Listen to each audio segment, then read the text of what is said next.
Voilà, merci de nous retrouver pour Instant Vérité.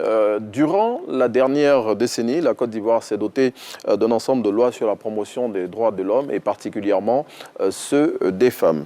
Et si au niveau législatif, les choses sont bien établies, en ce qui concerne l'application effective de ces textes, eh bien, force est de reconnaître qu'il y a encore du boulot à faire. Eh bien, pour parler de ce sujet, Instant Vérité de ce jour reçoit Madame Namizata Sangaré, présidente de la Commission nationale des droits de l'homme. Bonjour Madame la Présidente. Bonjour.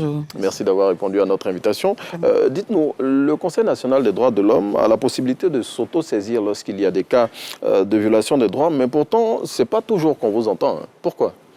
Merci à la RTI de me donner l'opportunité de parler de cette institution nationale qui a la charge d'adresser cette question, de faire en sorte que tous ceux qui vivent en Côte d'Ivoire connaissent leurs droits afin de les revendiquer utilement, de leur présenter le dispositif de protection. Alors, le CNDH communique, il communique beaucoup. Nous avons plusieurs supports de communication, mais vous savez, nous sommes une institution, nous ne sommes pas une ONG. Nous n'avons pas vocation à enflammer la une des journaux. Nous travaillons dans un concept précis, sur un concept précis, c'est les 3 P. La promotion, la protection et le plaidoyer.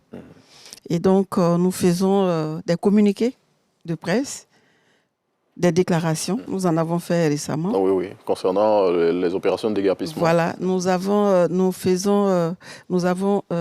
une page Facebook, nous avons un compte Twitter, nous avons un film institutionnel et donc le CNDH a tous les moyens pour communiquer. Et ce que je voulais vous dire, c'est que nous, en tant qu'institution de la République, nous avons un mode de communication qui fonctionne très bien.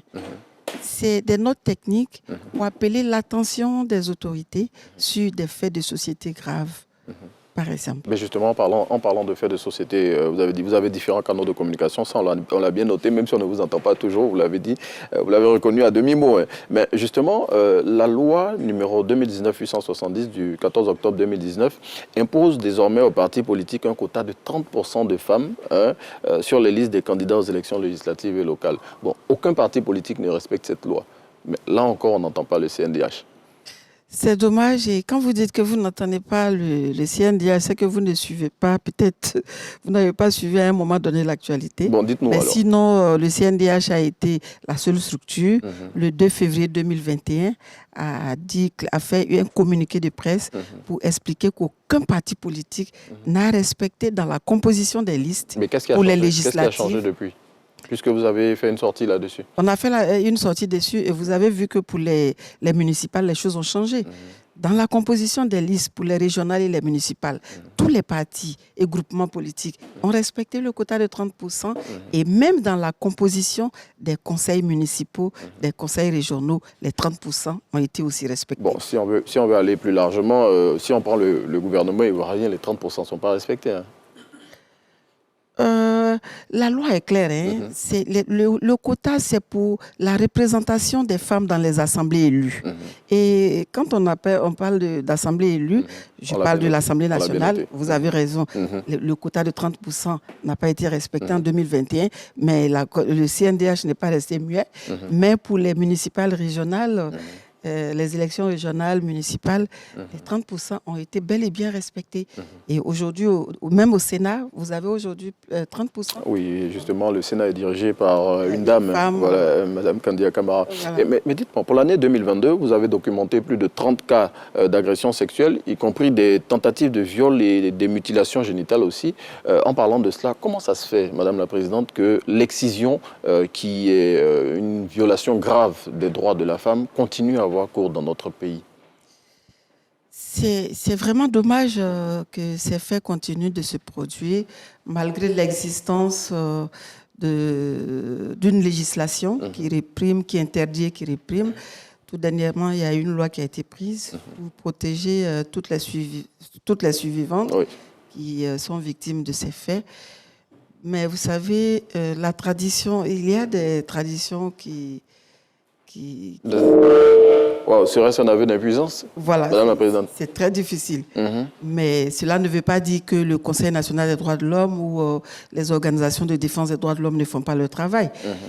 Vous savez, une chose est de prendre des lois, de mettre en place un dispositif pour protéger les droits de l'homme, mais je vais dire la réalisation, la protection effective des droits des populations doit être l'affaire de tout le monde, pas seulement l'affaire de ceux qui sont des structures légalement constituées pour ce travail. C'est chacun des Ivoiriens, c'est chacun d'entre nous qui doit faire en sorte, qui doit retrousser ses manches pour faire en sorte que les droits de chacun soient une réalité. Mais en même temps, pour la réalisation des droits, le respect des droits de l'homme, ça doit être l'affaire de tout le monde. Bon, même si c'est l'affaire de tout le monde, mais le CNDH a pour mission quand même de porter ce combat-là. Donc vous devez être en première ligne. Oui, nous sommes effectivement en première ligne.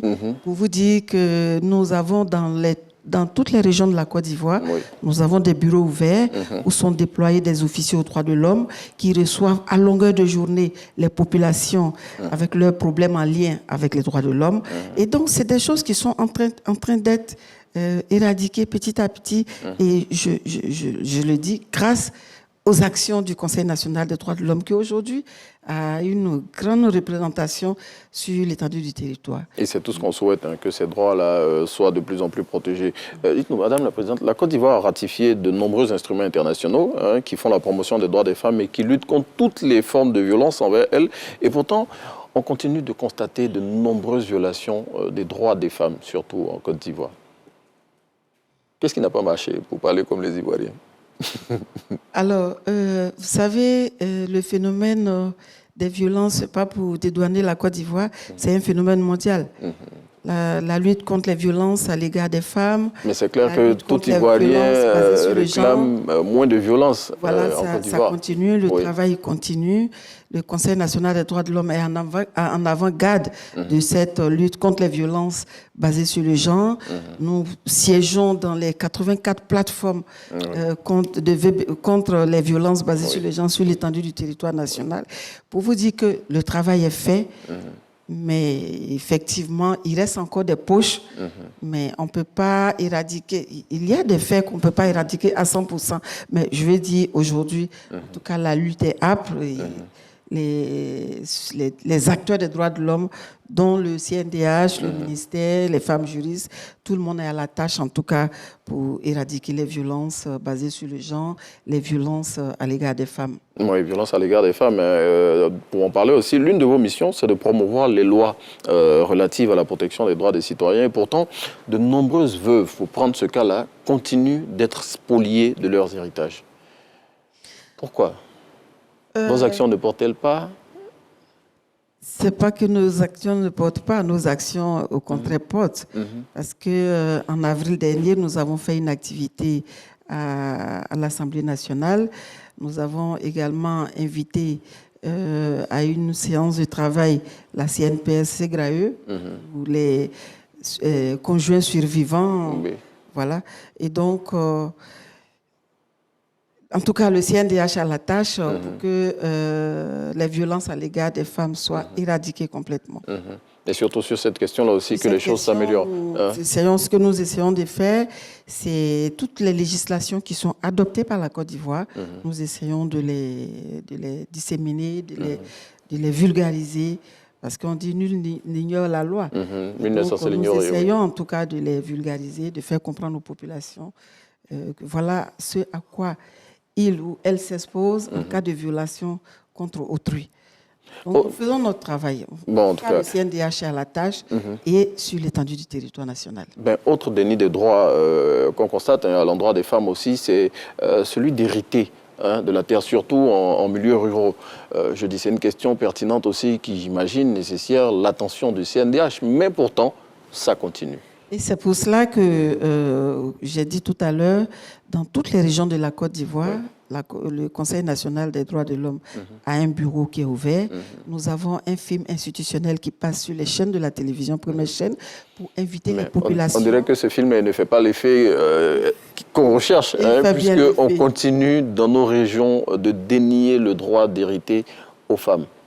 C'est des choses, vous savez, sur rapport et sur avec des activités que mène le Conseil national des droits de l'homme, vous avez vu que le gouvernement l'Assemblée nationale a adopté une loi pour réglementer cette question d'héritage. Oui. Et donc, je pense que c'est de par nos actions que nous sommes en arrivés là. Oui. Mais comme je l'ai dit, il faut que ces lois sur l'héritage et autres soient connues. Et il faut que chacun de nous s'implique dans la vulgarisation. Oui. Nous sommes en avant-garde. Quand vous allez, par exemple, sur notre site, nous avons on a eu l'occasion de documents généraux, des lois qui sont prises pour protéger les victimes de violences basées sur les genres, les lois qui sont prises pour réglementer le mariage. Nous vulgarisons tous ces instruments et nous sommes en contact avec les populations pour leur, en tout cas, expliquer leurs droits, les sensibiliser à leurs droits dans la société, dans la communauté. Justement, parlant de contact avec les populations, on vous a vu récemment faire une sortie à l'occasion de l'opération de déguerpissement. On en parlait au début de nos échanges. Justement, quelle suite le CNDH entend donner à la sortie qu'il a eue justement sur cette question? Alors, nous continuons de suivre ces opérations dans sur les sites annoncés et nous nous intéressons aux droits économiques socio-culturels dont la réalisation est mise à rude épreuve. Nous nous assurons que les choses sont faites avec un visage humain et que nous les documentons, nous remontons, nous essayons d'intégrer les comités de crise qui sont mis en place par les différentes autorités des communes là où il y a eu ces opérations. En tout cas, nous sommes à la tâche, nous sommes avec... nous documentons ces opérations. C'est fait là, oui. Mais justement, le CNDH a également la possibilité de s'auto-saisir sur certaines situations, mais on n'a pas souvenance d'une fois où le CNDH s'est auto-saisi d'une affaire et justement a été en justice, peut-être. Pourquoi pas? Non, peut-être que vous ne nous suivez pas. Nous sommes... Informez-nous, Madame la Présidente. Sur plusieurs cas. Le cas de... par exemple... C'est une déclaration que vous avez faite. Elle n'est pas contraignante. Elle n'est pas contraignante. Fait une déclaration, on continue de documenter. Nous avons, nous sommes autosaisis du fait que en 2021, aucun parti politique n'ait pu respecter le quota. Respecter 30% de femmes sur le total des candidatures, alors qu'il existe bel et bien une loi. Donc, c'est des questions sur lesquelles nous sommes. Et c'est vraiment au quotidien notre travail, au quotidien. En tout cas, comme l'a dit Madame Namizata Sangaré, présidente du Conseil national des droits de l'homme, avec laquelle on s'intéressait aujourd'hui aux droits des femmes en Côte d'Ivoire. Si c'est vraiment une réalité ou une vue de l'esprit, eh bien, le CNDH continue de travailler. Merci Madame la Présidente. Merci beaucoup. Merci. Allez.